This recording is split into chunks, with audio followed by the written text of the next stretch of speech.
अस्सलाम वालेकुम students. Let's start with lecture 5। Lecture 5 में हम चैप्टर 3 को स्टार्ट करेंगे। इसमें प्रोसेसेस के मतलब हम पढ़ेंगे कि इसके क्या-क्या कॉन्सेप्ट्स हैं और इसकी कुछ एल्गोरिदम्स हैं, उस उनको डिस्कस करेंगे। इसका आज एक पार्ट हम कवर करेंगे जिसमें ज़्यादातर चीज़ें जो हैं वो प्रोसेस के कॉन्सेप्ट के मतलब हैं कि प्रोसेस होता क्या है, उसको मेमोरी में किस तरह से रिप्रेज़ेंट किया जाता है, प्रोसेस कंट्रोल ब्लॉक क्या होता है, कॉन्टेक्स्ट स्विचिंग क्या होती है। इस तरह की चीज़ें जो हैं वो आज हम डिस्कस करने जा रहे हैं।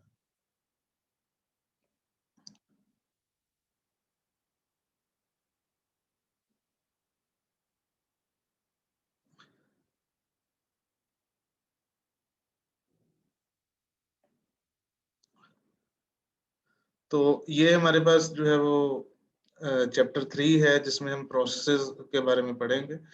तो इसकी आउटलाइन देखते हैं कि आउटलाइन में हमारे पास क्या-क्या चीज़ें हैं। सबसे पहले हमारे पास है प्रोसेस का कॉन्सेप्ट कि प्रोसेस की डेफिनिशन क्या है, किस चीज़ को आप प्रोसेस कह सकते हैं। उसके बाद उसकी शेड्यूलिंग है, शेड्यूलिंग का मतलब ये है कि प्रोसेस जो है उसने किस वक़्त जो है उसको सीपीयू मिलेगा। जब सीपीयू उसको अलॉट होगा या सीपीयू की जो का कंट्रोल जो है वो प्रोसेस से वापस लिया जाएगा, ये दोनों चीज़ें जो है ये शेड्यूलिंग में आती हैं। उसके अलावा ऑपरेशनल प्रोसेस है कि प्रोसेस जो है उसको क्रिएट किया जा सकता है, उसको किल किया जा सकता है, उसको प्रोसेसर का टाइम स्लॉट दिया जा सकता है और इस तरह की चीज़ें। तो ये जो पहले 2-3 पॉइंट हैं इनको हम डिस्कस करेंगे। उसके बाद जो इंटर प्रोसेस कम्युनिकेशन है, इसका मतलब ये होता है कि जब आपके पास एक से ज़्यादा प्रोसेसेज़ हों और वो आपस में कम्युनिकेट करना चाहें, तो उनको कम्युनिकेशन जो है वो किस तरह से हो सकती है। तो उसी के ये 2 मैकेनिज़्म लिखे हुए हैं कि एक शेयर्ड मेमोरी सिस्टम के ज़रिए हो सकती है, एक मैसेज पासिंग के ज़रिए हो सकती है। और उसके अलावा फिर आपके पास जो है वो इंटर प्रोसेस कम्युनिकेशन वाले जो सिस्टम हैं, जो कि आईपीसी को या इंटर प्रोसेस कम्युनिकेशन को यूज़ करते हैं, उनकी कुछ एग्ज़ाम्पल हैं और एक क्लाइंट सर्वर आर्किटेक्चर जो है उसके ज़रिए इसका डिपिक्ट करने की कोशिश की गई।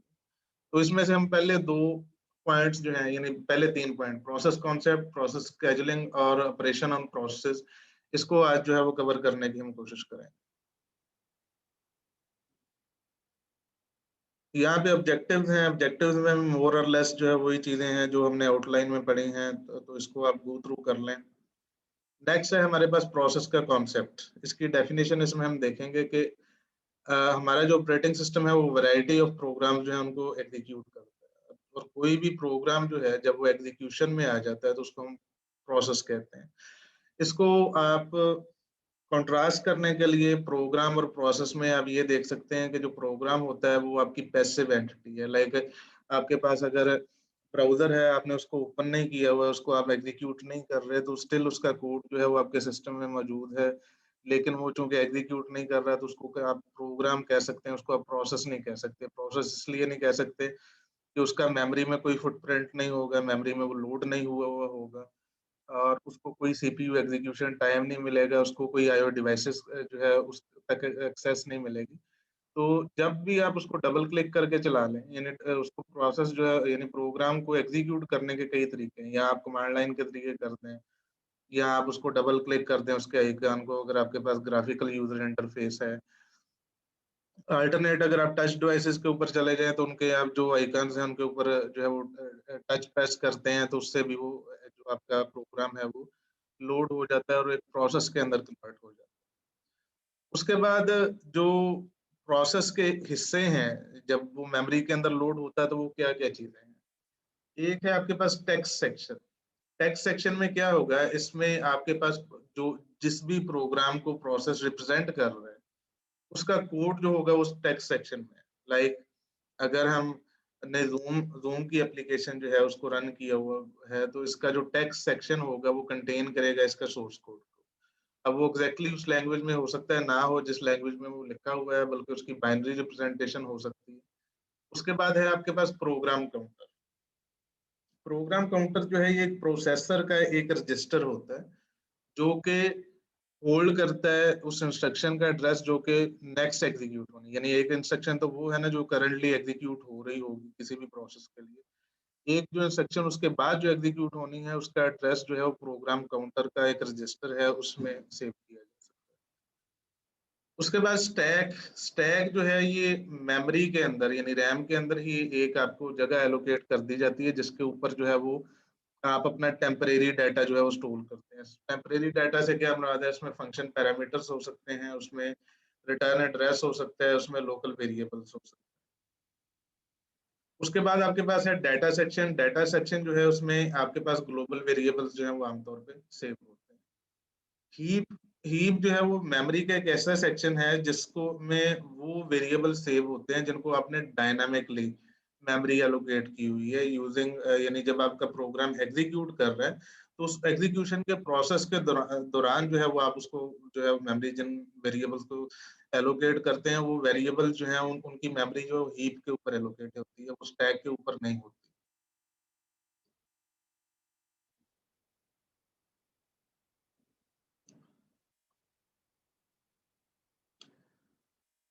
यहाँ पे तकरीबन वही चीजें हैं कि पैसिव एंटिटी प्रोग्राम है, एक्टिव एंटिटी जो है वो आपका प्रोसेस है, उसके अलावा उसको एग्जीक्यूट कैसे किया जा सकता है, माउस क्लिक के जरिए किया जा सकता है। और एक जो एडिशनल चीज यहाँ पे लिखी हुई है कि एक प्रोग्राम जो है उसमें एक से ज्यादा प्रोसेस हो सकते हैं, एक प्रोग्राम में एक से ज्यादा प्रोसेस हो सकते हैं। इसका एक तरीका कार तो ये है कि एक प्रोग्राम है उसको मल्टीपल यूजर जब रन करेंगे तो उसी प्रोग्राम के मल्टीपल प्रोसेस जो है वो बन जाते हैं। इसको देखने का एक और तरीका ये है कि आपके जो ब्राउजर्स होते हैं लाइक जो क्रोम ब्राउजर है, गूगल क्रोम, उसको जब आप एग्जीक्यूट कर रहे हैं, जब भी यानी आप उसको शुरू करते हैं तो उसका एक टैब होता है। तो जब भी आप नया टैब एक क्रिएट करते हैं तो एक और प्रोसेस जो है वो उसका क्रिएट हो जाता है, जिसका कोड सेक्शन जो है वही होता है जो कि ओरिजिनल आपके पास प्रोसेस है उसका कोड सेक्शन होता है।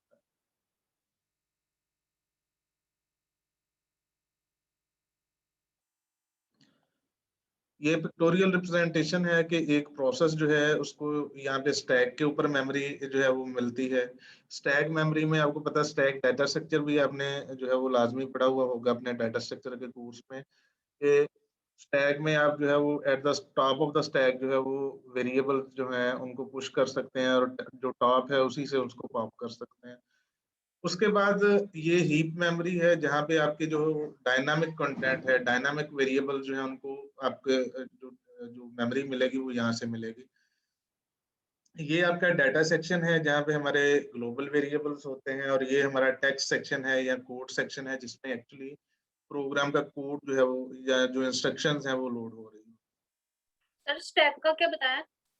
स्टैक का एक डाटा स्ट्रक्चर है। स्टैक के बारे में मैंने ये बताया कि इसको आपने जो है वो डाटा स्ट्रक्चर के कोर्स में पढ़ा होगा कि स्टैक में इस तरह से होता है लाइक ये एक स्टैक है, फॉर एग्जांपल ये एम्प्टी स्टेट में आप पहला वेरिएबल जो है वो पुश करेंगे तो उसकी एंट्री यहाँ पे आ जाएगी, आप दूसरा वेरिएबल पुश करेंगे उसकी एंट्री यहाँ पे आ जाएगी, तीसरा वेरिएबल पुश करेंगे उसकी एंट्री यहाँ पे आ जाएगी।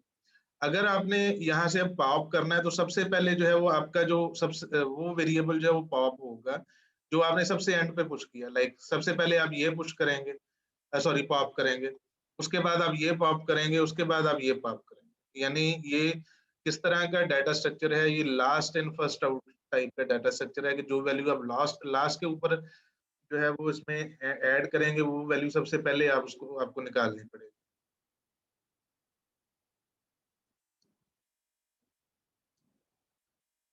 उसके बाद ये एक सी का प्रोग्राम है और साथ साथ जो है उसमें उसने डिफरेंट एलिमेंट के बारे में, डिफरेंट इंस्ट्रक्शन के बारे में बताया गया है कि कौन सी चीजें जो है वो मेमोरी में कहाँ पे स्टोर हो रही है।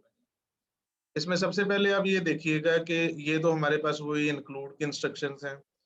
यहाँ पे हमारे जो है वो ग्लोबल वेरिएबल्स हैं। ग्लोबल वेरिएबल में दो तरह के वेरिएबल इसने दिखाए हैं कि एक वो है जो अनइनिशियलाइज्ड है यानी एक्स, और वाई जो है उसको हमने साथ उसको डिक्लेयर भी किया है और डिफाइन भी किया है, यानी उसकी वैल्यू जो है उसको इनिशियलाइज की है 15 के साथ। तो ये दोनों जो है ये हमारे डाटा सेक्शन में जा रहे हैं। ठीक है, डाटा सेक्शन में आपको याद है कि अभी हमने डिस्कस किया है कि उसमें वो वेरिएबल होते हैं जो कि ग्लोबल हमारे ग्लोबल वेरिएबल्स होते हैं। तो ये आप ये देख सकते हैं कि ये मेन से पहले डिफाइन किए गए हैं तो ये दोनों ग्लोबल वेरिएबल्स हैं, तो ये डाटा सेक्शन में जाए। उसके बाद आपके पास इंट मेन है और मेन के अंदर आपने ये फंक्शन के पैरामीटर्स जो है वो लिए हुए हैं, कुछ इनपुट पैरामीटर्स लिए हुए हैं। तो ये पैरामीटर कहाँ पे जाते हैं, ये टेम्परेरी डाटा है और इसके बारे में हमने ये पढ़ा था कि ये प्रोग्राम का जो स्टैक होगा उसके ऊपर जाके स्टोर होंगे। तो ये एग्जैक्टली जो है यहाँ पे आप ये देख सकते हैं कि ये स्टैक के ऊपर जाके से। अच्छा, यहाँ तक करने के बाद मैं इसको क्लियर करता हूँ ताकि अगली चीजों का हमें पता चलता रहे। उसके बाद ये दोनों जो है ये लोकल वेरिएबल्स हैं, यानी इंट स्टैटिक वैल्यूज और इंट आई जो है ये दोनों लोकल वेरिएबल्स हैं।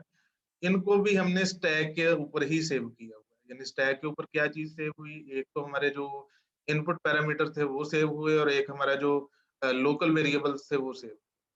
इसमें इस चीज पे गौर करें कि ये जो वैल्यूज है, यानी वैल्यूज नाम का जो वेरिएबल है ये एक पॉइंटर है। इसको आगे जाके हमने यूज करना है नेक्स्ट लाइन पे, तो उसमें हम देखते हैं कि क्या हो रहा है। तो वैल्यूज के अंदर हम क्या कर रहे हैं, वैल्यूज को हम ये कह रहे हैं कि मेमोरी एलोकेट करो। एम एलक जो है वो एक कमांड है या एक फंक्शन है जिसके जरिए आप during the execution of the program जो है वो डायनामिकली मेमोरी जो है वो एलोकेट कर सकते हैं अपने प्रोग्राम के लिए।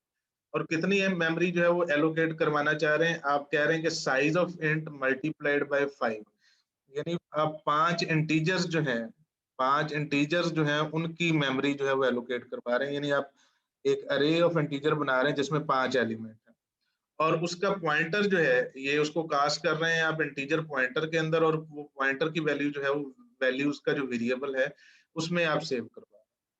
अच्छा, अब चूंकि ये डायनामिकली मेमोरी एलोकेट हुई है तो ये हमें कहाँ पे मिलेगी, इसका जो आप एरो है अगर उसको देखें तो ये मेमोरी जो है ये हमें हीप के ऊपर एलोकेट। फाइनली हम क्या कर रहे हैं, हम लूप कर रहे हैं i इज इक्वल टू 0 से 5 तक, और हम ये कह रहे हैं कि values i is equal to i। अब इससे क्या होगा, इससे ये होगा कि ये हमने 5 एलिमेंट का जो अरे जो है अभी हमने बनाया है एम एलक के जरिए, मैलक के जरिए या एम एलक के जरिए, इसके हर एक एलिमेंट के ऊपर जो है वो हम आई की वैल्यू स्टोर कर रहे हैं। लाइक पहले इंडेक्स के ऊपर हम 0 स्टोर करेंगे, दूसरे पे 1 करेंगे, तीसरे पे 2 करेंगे, और आखिरी इंडेक्स जो है उस पर 4 जो है वो स्टोर कर रहे हैं। और यहाँ पे हम अपना प्रोग्राम जो है वो रिटर्न कर रहे हैं। तो इस प्रोग्राम का मकसद ये था कि आपको जो है वो डिफरेंट वेरिएबल टाइप्स के साथ दिखाया जाए कि आपका जो डिफरेंट तरह का जो चीजें हैं वो मेमोरी के अंदर जो वो कहाँ पे स्टोर होती हैं, आपके टेम्परेरी वेरिएबल या लोकल वेरिएबल कहाँ पे स्टोर होते हैं, आपके पैरामीटर कहाँ पे स्टोर होते हैं, आपका डायनामिकली जनरेटेड जो वेरिएबल्स हैं या मेमोरी है वो कहाँ पे स्टोर होती है।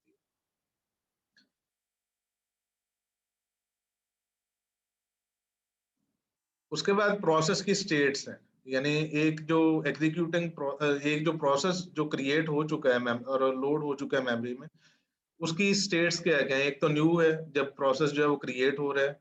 उसके बाद रनिंग है, रनिंग उस वक्त होता है जब इसके पास सीपीयू हो और ये एक्चुअली जो है वो एग्जीक्यूट कर रहा है। वेटिंग होता है जब वो वेट क्यू के अंदर हो। वेट क्यू में किसी भी वजह से जा सकता है, मतलब काफी सारी रीजंस हैं उसमें। आप किसी इवेंट का वेट कर रहे हैं, आप किसी इंटरप्ट का वेट कर रहे हैं, आप चाइल्ड प्रोसेस जो है उसके टर्मिनेट होने का वेट कर रहे हैं, या इस तरह की चीजें जो है उसकी वजह से आप वेटिंग क्यू जो है उसमें जा सकते हैं। रेडी स्टेट हो सकती है, जो रेडी स्टेट में प्रोसेसेस जितने भी होंगे उनका भी एक क्यू होगा, उसको आप रेडी क्यू कहते हैं। और उसमें वो प्रोसेसेस होंगे जो कि रेडी हैं फॉर एग्जीक्यूशन, उनको सिर्फ प्रोसेसर चाहिए। जब भी आपका जो स्केजुलर है उनको प्रोसेसर दे देगा तो वो जो प्रोसेस रेडी स्टेट में है वो एग्जीक्यूट करना शुरू हो जाएंगे और उनकी जो स्टेट है वो रनिंग में आ जाएंगे। फाइनली टर्मिनेटेड ऐसे प्रोसेस जिनको फिनिश किया जा चुका है, जिनको खत्म किया जा चुका है, जिनको टर्मिनेट किया जा चुका है, ऐसे प्रोसेस जो हैं उनको आप कहते हैं कि ये टर्मिनेटेड प्रोसेस।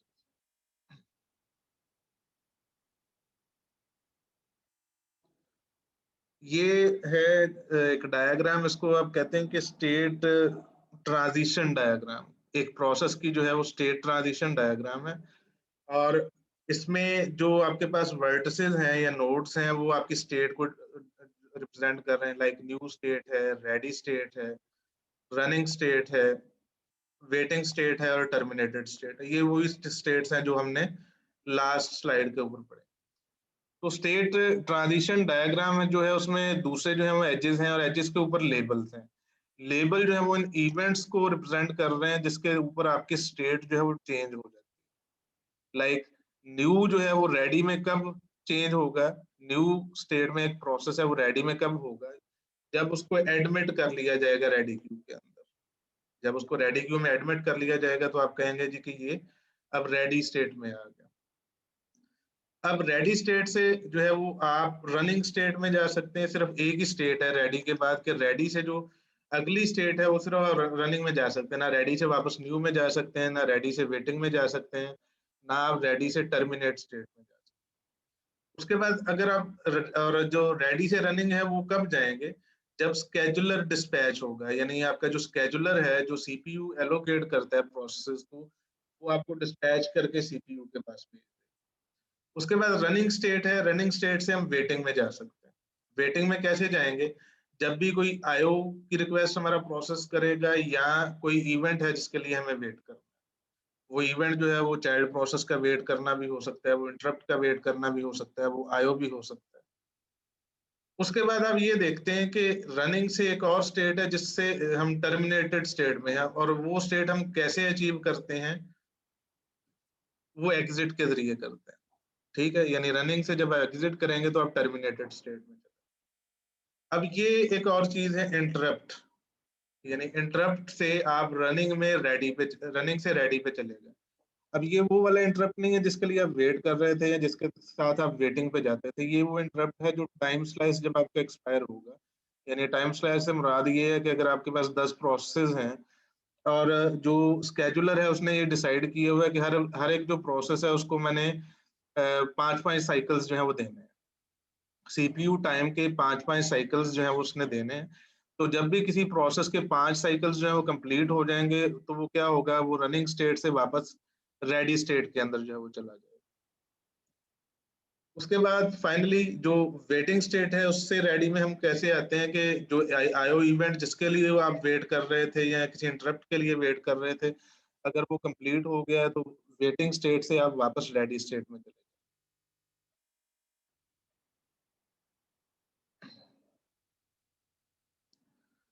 उसके बाद है प्रोसेस कंट्रोल ब्लॉक।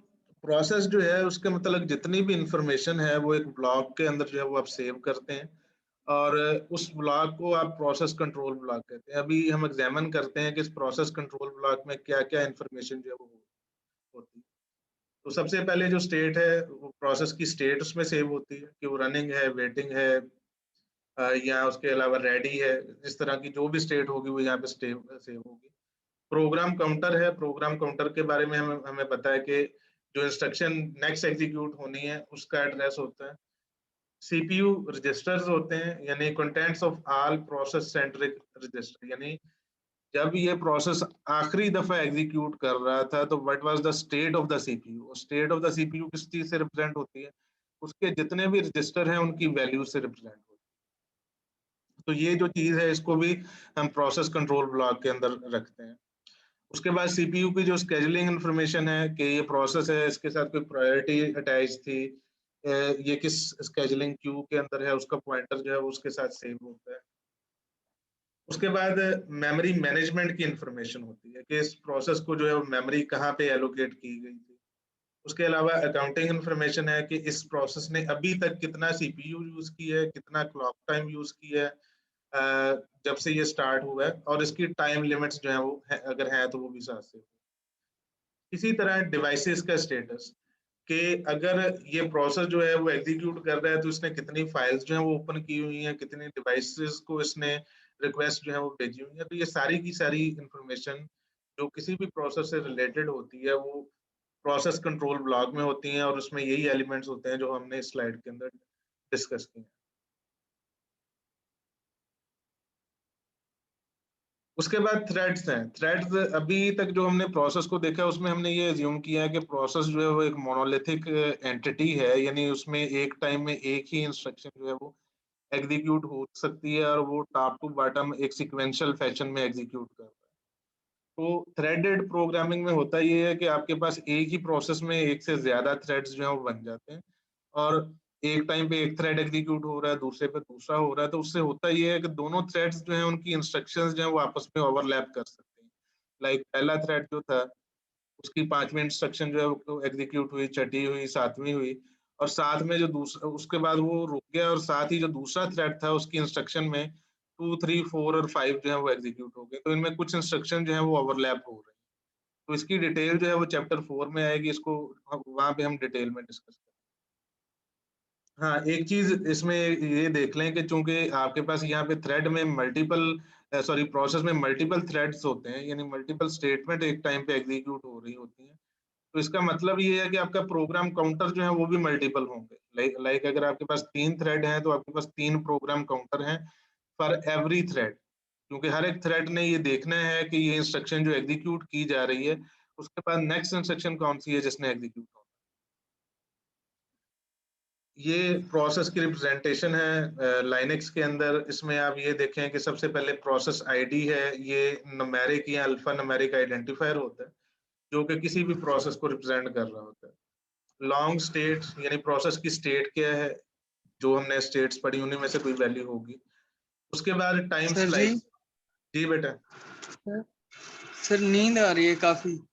आप सो जाए बेटे, मैं आपको नहीं जगाना चाहता। सर थोड़ा रेस्ट दे दे 5 मिनट। 5 मिनट तो शायद हमें अभी शुरू किए हुए हैं। देखें सर। लेक्चर कंटिन्यू होने दें, अगर आपको नींद आ रही है आप सो जाए। मैंने आपको फोर्स नहीं किया था कि आप इसको ज्वाइन करें, आपने खुद ज्वाइन किया, तो आपकी वजह से बाकी लोगों में क्यों टाइम जाया किया जाए।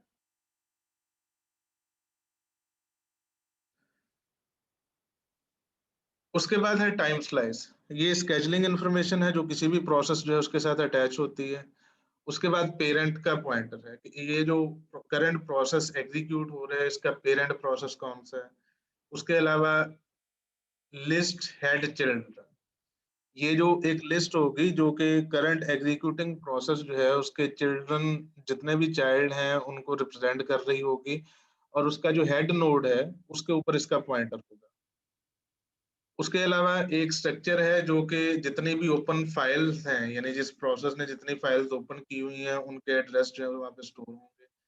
और फाइनली आपके पास struct जो है ये आपकी मेमोरी की इंफॉर्मेशन है कि ये प्रोसेस जो है वो मेमोरी में कहाँ पे लोड हुआ।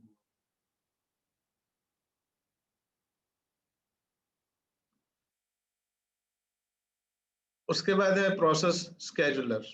इसने करना क्या है कि जो अवेलेबल प्रोसेसेस हैं उनमें से ये डिसाइड करना है कि नेक्स्ट जो है उसमें उसको सीपीयू कब मिलेगा, किस प्रोसेस को नेक्स्ट सीपीयू मिलेगा। ये डिसीजन जो है ये प्रोसेस स्केजुलर करता है। और इसका गोल क्या होता है कि आपने जो मैक्सिमाइज सीपीयू जो है उसका यूजर जो है उसको मैक्सिमाइज करना है, और quickly switch process on CPU core.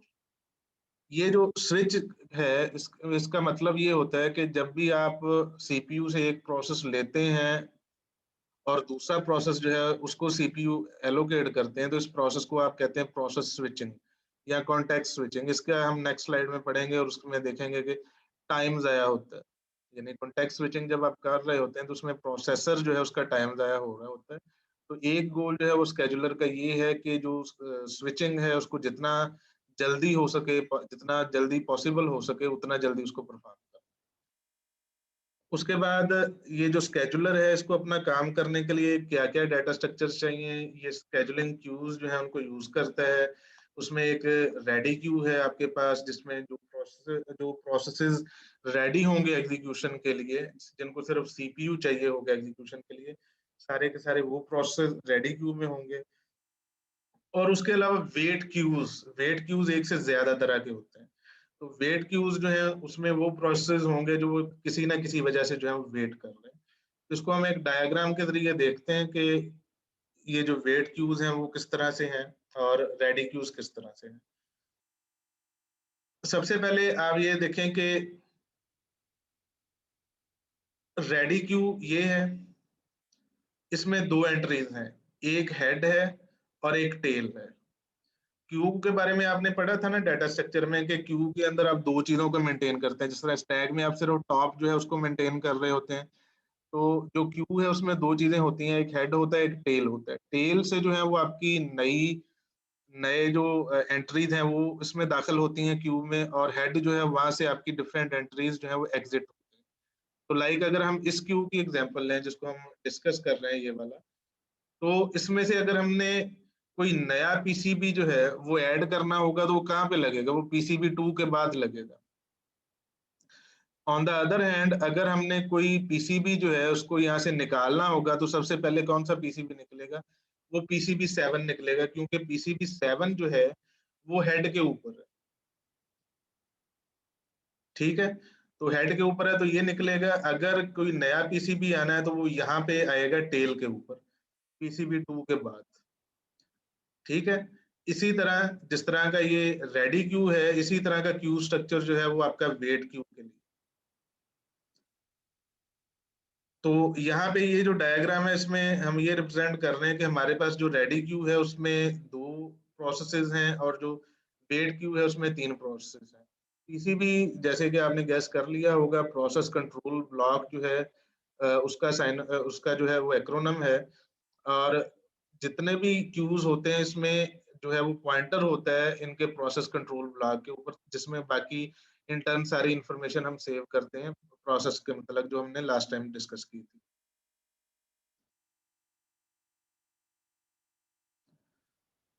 यहाँ पे स्टेट ट्रांजिशन दोबारा से हम ये देखते हैं कि ये रेडी क्यू है।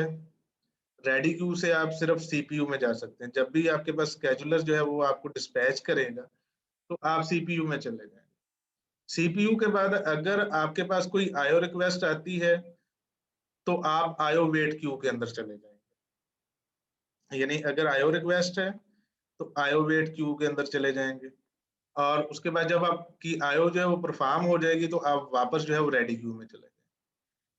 उसके बाद आप ये देखें ऑन द अदर हैंड कि अगर आपका टाइम स्लाइस जो है वो एक्सपायर हो गया, यानी सीपीयू सबको 5-5 क्लॉक साइकिल दे रहे थे और ये जो प्रोसेस करंटली एग्जीक्यूट हो रहा है उसका जो टाइम स्लाइस है वो खत्म हो गया है, तो आप क्या करते हैं कि आप डायरेक्टली जो है वो रेडी क्यू में वापस चले जाते हैं। इस सूरत में आपको कोई वेट नहीं करना पड़ता। उसके बाद अगर आपने कोई चाइल्ड प्रोसेस जो है वो क्रिएट किया हुआ है तो आप ये करते हैं कि चाइल्ड प्रोसेस का जो टर्मिनेशन क्यू है उसमें जाते हैं कि जो चाइल्ड प्रोसेस के टर्मिनेट होने के लिए वेट कर। और जब भी आपका चाइल्ड प्रोसेस जो है यानी करंट प्रोसेस जो यहाँ पे वेट कर रहा है उसका चाइल्ड प्रोसेस जब वो टर्मिनेट हो जाएगा तो तब आप क्या करेंगे, आप तब वापस जो है वो रेडी क्यू के अंदर चले जाएंगे। यानी यहाँ से आप जब आपका चाइल्ड प्रोसेस जो है वो टर्मिनेट होगा तो वापस आप रेडी क्यू में चले जाएंगे। उसके बाद फाइनली ये है कि अगर आप किसी इंटरप्ट के लिए वेट कर रहे हैं तो इंटरप्ट वेट क्यू जो है वो अलग है, तो उसमें प्रोसेस चला जाएगा। और जब भी इंटरप्ट जो है वो अकर होगा, इंटरप्ट कॉल आएगी, तो तब क्या होगा, तब ये प्रोसेस जो है वो भी यहाँ से निकल के रेडी क्यू के अंदर चला जाएगा।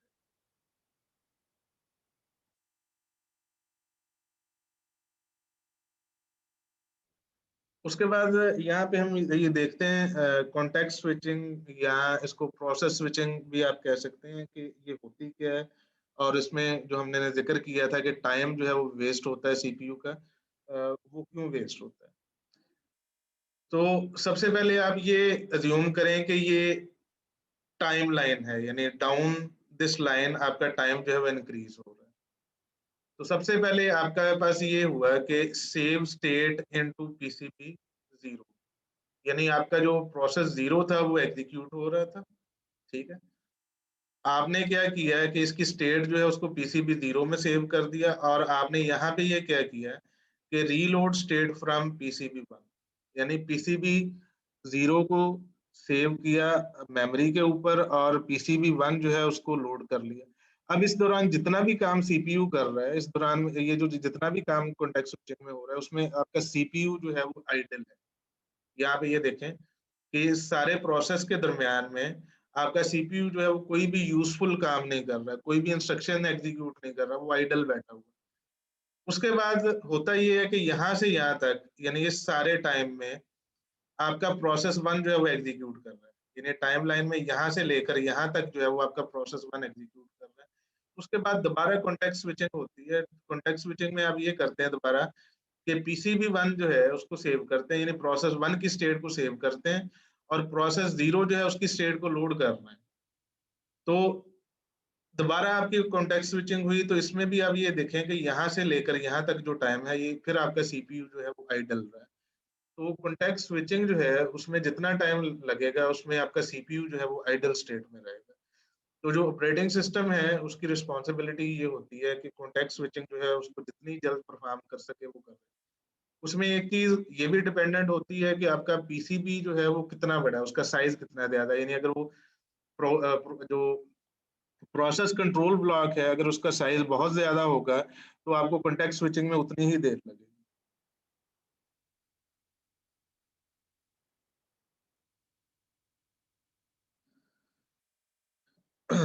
ये वो सारी चीजें हैं जो भी हमने डिस्कस की हैं। उसके बाद है कि प्रोसेस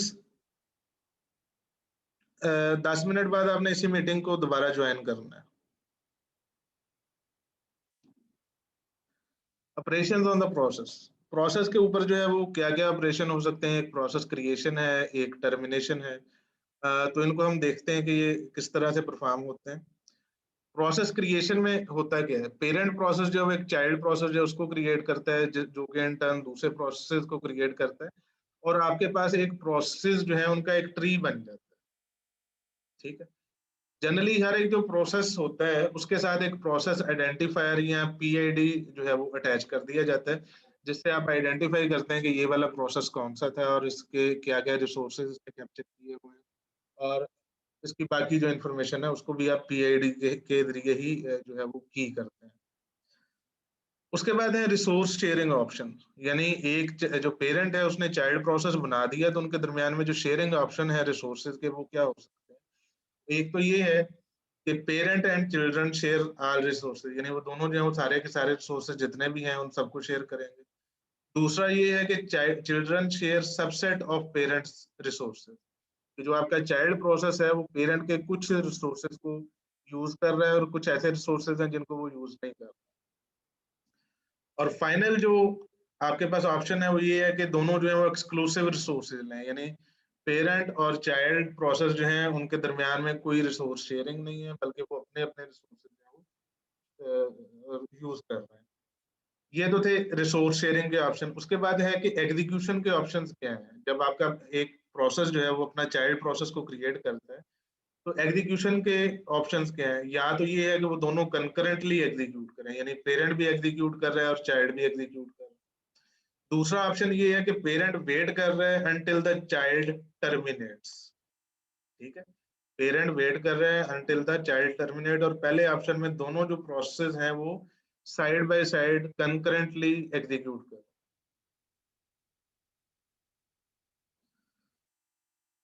उसके बाद है कि एड्रेस स्पेस के क्या ऑप्शन, यानी एक पेरेंट प्रोसेस ने एक चाइल्ड प्रोसेस जो है उसको जब क्रिएट किया तो उनकी एड्रेस स्पेस में हमने देखा था कि क्या क्या चीजें होगी। प्रोग्राम सेक्शन होगा या टेक्स्ट सेक्शन जिसको हम कहते हैं, एक डाटा सेक्शन होगा, हीप होगी, और आपके पास जो है वो स्टैक होगा। तो एड्रेस स्पेस में क्या होगा, या तो ये है कि चाइल्ड जो है वो डुप्लीकेट करे अपने ही पेरेंट को, या चाइल्ड जो है उसमें एक डिफरेंट प्रोग्राम जो है वो लोड किया जाए। चाइल्ड जब डुप्लीकेट करता है अपने पेरेंट को तो इसकी एग्जांपल हम कैसे देख सकते हैं, जिस तरह हमने कहा था कि क्रोम ब्राउजर जब हम खोलते हैं तो एक ही टैब होता है। जब हम नया टैब निकालते हैं उसमें ओपन करते हैं तो एक नया प्रोसेस जो है वो जनरेट होता है। तो बेसिकली वो पहले प्रोसेस का ही डुप्लीकेट है। ठीक है, उसमें वो उसी का कोड जो है वो लोड कर रहा है। डाटा सेक्शन जो है उसका अपना होगा, डिपेंडिंग अपॉन के उसमें आप क्या ओपन कर रहे हैं, क्या एड्रेस दे रहे हैं। तो डाटा सेक्शन तो अपना होगा, लेकिन उसका जो टेक्स्ट सेक्शन है वो सेम होगा। जब चाइल्ड जो है वो एक डिफरेंट प्रोग्राम जो है वो लोड करता है तो फिर पेरेंट और चाइल्ड जो है वो बिल्कुल डिफरेंट प्रोग्राम्स जो है वो एग्जीक्यूट कर रहे हैं। इसकी एग्जांपल जो है वो ये हो सकती है। फॉर एग्जांपल मेरे पास, मैं आपको यहाँ पे दिखाता हूँ स्क्रीन पे कि ये मेरे पास एक यूटिलिटी है, ये एक प्रोग्राम है जिसको जो कि आपकी कमांड लाइन की तरह का प्रोग्राम। अब इसमें मैं क्या करता हूँ कि इसमें मैं एक और प्रोग्राम जो है उसको कॉल कर लेता हूँ। लाइक मैं ये कहता हूँ SSH कोडेक। SSH कोडेक जो है वो बेसिकली एक एड्रेस का नाम है। SSH जो है वो एक प्रोसेस है। SSH जब मैं कॉल करूंगा तो एक प्रोसेस जो है वो चलना शुरू हो जाएगा। तो जब मैं ये प्रोसेस जो है इसको चलाऊंगा तो जो मेरा मेन शेल है, जो मेरा मेन एप्लीकेशन थी, वो वेट करना शुरू हो जाएगी। लाइक अब इसमें जो गिट बैश था, जो इससे पहले मैं टर्मिनल चला रहा था SSH करने से पहले, उसकी मैं कोई कमांड एग्जीक्यूट नहीं कर सकता। अब मैं SSH के जरिए जिस सिस्टम से कनेक्ट हुआ हूँ मैं सिर्फ उसी की कमांड्स एग्जीक्यूट कर सकता हूँ। और जब मैं इसको एग्जिट करूंगा तो मैं वापस उसी प्रोसेस के ऊपर चला जाऊंगा। लाइक यहाँ पे मैं एग्जिट जो है लाइक यहाँ पे मैंने कुछ इंस्ट्रक्शन जो है वो पास की, ls, उसके बाद मैं cd किया किसी के अंदर, bp ग्राफ्स के अंदर।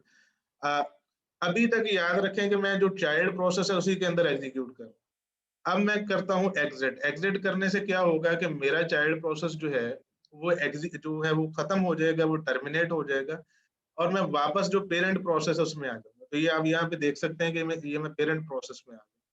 इसमें अगर मैं कुछ इंस्ट्रक्शन जो है वो एग्जीक्यूट करना चाहूंगा तो अब मैं यहाँ पे कर सकूंगा। तो ये वो दूसरा था जब आप एक डिफरेंट प्रोसेस जो है उसको लोड करते हैं, यानी मैंने गिट बैश को चलाया और गिट बैश के अंदर जो है वो एक और प्रोसेस को लोड किया, और वो प्रोसेस कौन था, वो SSH था, यानी सिक्योर शेल। उसके बाद है यूनिक्स की एग्जांपल आपके पास कि अगर जब आप एक प्रोसेस है उसने चाइल्ड प्रोसेस क्रिएट करना है तो सिस्टम कॉल कौन सी यूज होती है, फोर्क।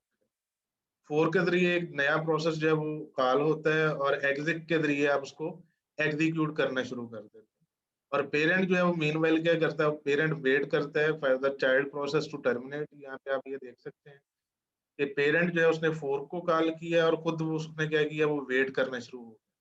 फोर्क के बाद हमने चाइल्ड जो है उसको एग्जीक्यूट करना शुरू किया, और फाइनली जब चाइल्ड जो है उसने एग्जिट किया तो यहाँ से ऑनवर्ड्स हमारा पेरेंट प्रोसेस जो है वो एग्जीक्यूट करना दोबारा, यानी उसने पेरेंट प्रोसेस जो है उसने रिज्यूम की अपनी एग्जीक्यूशन।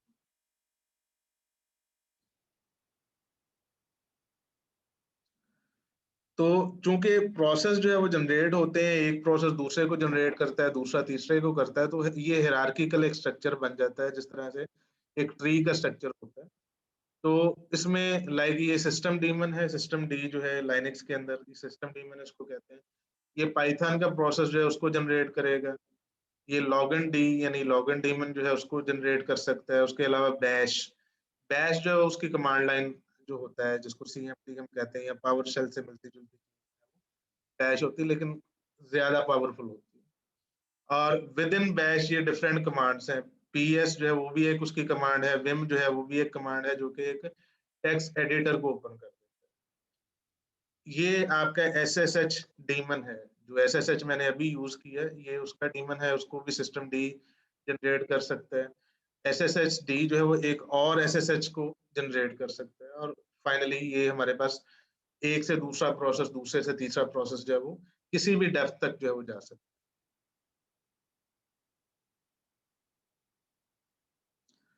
उसके बाद है C program forking a separate process. ये एक छोटा सा सी प्रोग्राम है, एक विंडोज के लिए, ये विंडोज के लिए डिफरेंट है, और लाइनक्स के लिए जो है वो डिफरेंट है। जो लाइनक्स वाला है इसको मैं आपको एक्सप्लेन करूंगा, विंडोज वाले को हम डिस्कस नहीं करेंगे। सबसे पहले हमने एक प्रोसेस आईडी बनाया, उसके बाद हमने कहा जी कि फोर्क, फोर्क की जो रिटर्न वैल्यू है उसको हमने PID के अंदर स्टोर कर लिया। ठीक है, फोर्क की जो रिटर्न वैल्यू है वो PID के अंदर स्टोर कर ली। उसके बाद हमने ये देखा है कि अगर इसकी वैल्यू लेस देन 0 है तो इसका मतलब ये है कि आपका कोई एरर अकर हुआ है और आपका प्रोसेस जो है वो जनरेट नहीं हुआ। अगर उसका PID यानी उसका जो रिटर्न वैल्यू है वो 0 के बराबर है तो उसका मतलब ये है कि आपका चाइल्ड प्रोसेस जो है वो जनरेट हो चुका है, और अब हमने उसको एग्जिट करना है। ठीक है, उसको हमने एग्जीक्यूट करना है। तो एग्जीक्यूट करने के लिए हम ये करते हैं कि exit LP bin /ls, ls और null, ये उसके सारे आर्गुमेंट हैं। इसमें जो बेसिकली कमांड जो है वो एग्जीक्यूट हो रही है वो शेल की कमांड एग्जीक्यूट हो रही है जो कि ls है। ls का काम ये होता है कि उसने जो डायरेक्टरी जिसके अंदर आप उसको एग्जीक्यूट करते हैं उसके सारे कंटेंट्स जो है उसको लिस्ट कर देता है। जिस तरह कभी आपने कमांड प्रॉम्प्ट जो है उसमें dir की जो कमांड है वो अगर देखी हो तो वो भी आपकी डायरेक्टरी के कंटेंट जो है वो लिस्ट कर देता है। तो इसी तरह लाइनक्स के जो शेल्स होते हैं उसमें ls की जो कमांड है वो सारे कंटेंट्स जो है लिस्ट कर देता है। उसके बाद हमारे पास है एल्स। एल्स फाइनली क्या करेगा, एल्स जो है उस वक्त का वेट करेगा जब तक आपका, यानी एल्स में अब तब शामिल होंगे जब ये आपका पेरेंट प्रोसेस जो है एग्जीक्यूट कर रहा है। तो पेरेंट प्रोसेस क्या करेगा, वो चाइल्ड प्रोसेस के लिए वेट करेगा। ठीक है, और इससे आगे आप कब जाएंगे, इससे आगे आप तभी जाएंगे जब आपका चाइल्ड प्रोसेस जो है वो टर्मिनेट हो चुका होगा, और उसके बाद आप एक प्रिंट एफ स्टेटमेंट लगा देते हैं कि आपका चाइल्ड जो है वो टर्मिनेट हो चुका है, या वो कंप्लीट हो चुका है।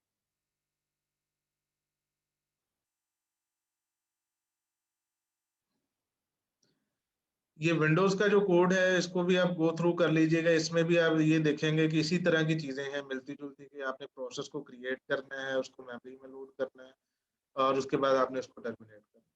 सिंपली इन दोनों को कंपेयर करने का क्या मकसद हो सकता है? इन दोनों को कंपेयर करने का मकसद जो है वो सिर्फ आप ये देखेंगे कि दोनों की जो सिस्टम कॉल्स हैं वो कितनी वेरी कर रही हैं, वो कितनी डिफर कर रही हैं। कि उसने प्रोसेस को क्रिएट करना है और उसके लिए एग्जीक्यूट और वेट करना है तो डिफरेंट चीज है, और इसने करना है